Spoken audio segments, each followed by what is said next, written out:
অবৈধভাবে ভারত বাংলাদেশের সীমান্ত পার হয়ে ভারতে ঢোকার অপরাধে 11 জন বাংলাদেশি নাগরিককে আটক করে তাদেরকে স্বরূপনগর থানার পুলিশের হাতে তুলে দিল বিএসএফ। পুলিশ সূত্রে খবর, গতকাল রাতে স্বরূপনগরের বিথারি ও হাকিমপুর সীমান্ত দিয়ে অবৈধভাবে এই 11 জন বাংলাদেশি নাগরিক ভারতে ঢোকে।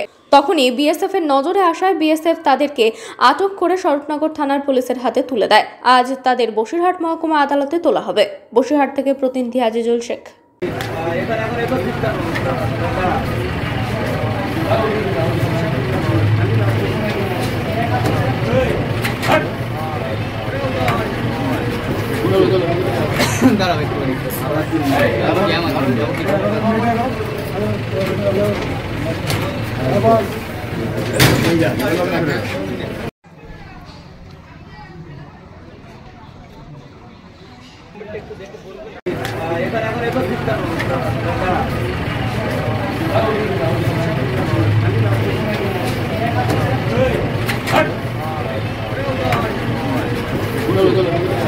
দাঁড়াও